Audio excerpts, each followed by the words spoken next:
भालू की अशरफियाँ। एक मर्तबा का जिक्र है कि एक किसान पड़ोस के गांव में एक अमीर आदमी से मिलने के बाद जंगल के रास्ते अपने गांव की तरफ जा रहा था। वो अमीर आदमी बड़ा सखी था। वो फ़कीरों और नेक लोगों की बड़ी इज्जत किया करता था और उनको अशरफियों और कीमती तोहफे तहाइफ से नवाजता था। इस अमीर आदमी ने गरीब किसान को भी ढेर सारी सोने की अशरफियाँ तोहफे में दी थीं। इतने सारे सोने के सिक्के पाकर वो गरीब किसान बहुत खुश था। खुशी के मारे वो गुनगुनाते हुए जल्दी जल्दी चल रहा था ताकि जंगल का खतरनाक रास्ता जल्द अज जल्द पार कर सके और अपने घर पहुंच जाए।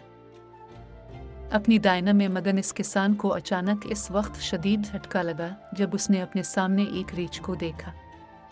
अब वो बड़ी मुश्किल में फंस गया था। इसे कोई तरकीब नहीं सूझ रही थी कि वो अब क्या करे।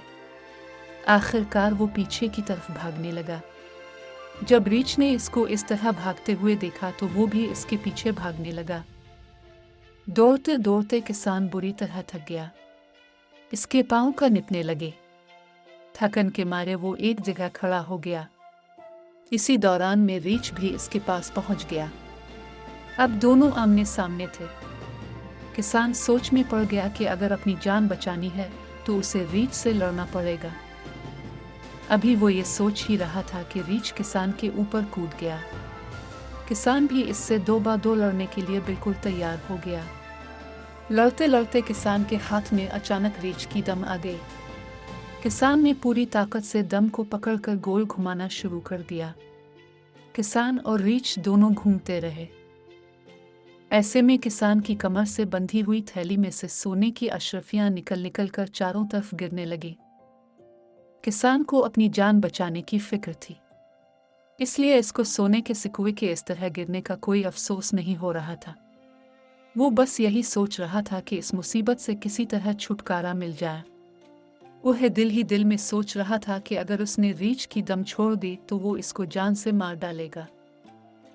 किसान इसी सोच में डूबा रहा कि रीछ की दम को पकड़कर उसी तरह गोल घुमाते रहने से ही इसकी जान बच सकती है।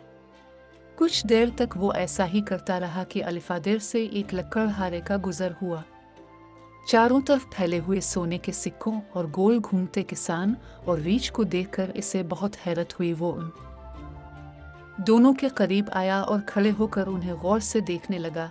फिर उसने किसान से पूछा, ये अब क्या कर रहे हैं और चारों तरफ सोने के सिक्के क्यों बिखरे हुए हैं? किसान ने लकड़हारे की आवाज़ सुन के इसकी तरफ देखा।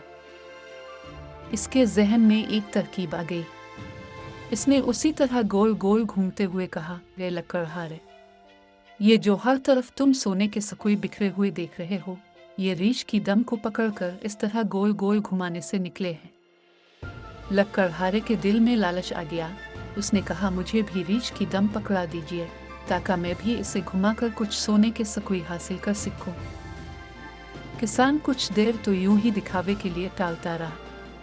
फिर उसने लकड़हारे को रीछ की दम पकड़ा दी और सोने के सिक्कों को जल्दी जल्दी जमा करके वहां से भाग गया।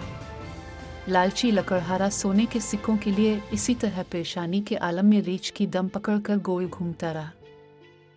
इससे सिक्के ना मिलने थे ना मिले। लेकिन हाँ, जब वो बारी तरह थक गया तो इसको लालच की सजा मिल गई, यानी भालू ने इसे मारकर खा लिया।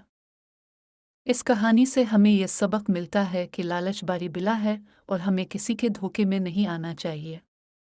जैसे लकड़हारा ने सोने के सिक्के की खातिर लालच की और किसान के धोखे में आ गया।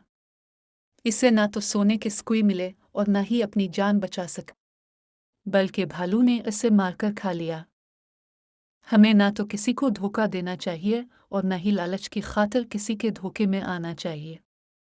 अगर आप इस तरह की और भी अच्छी अच्छी कहानियाँ पढ़ना चाहते हैं, then subscribe our channel and like this video. See you in next video.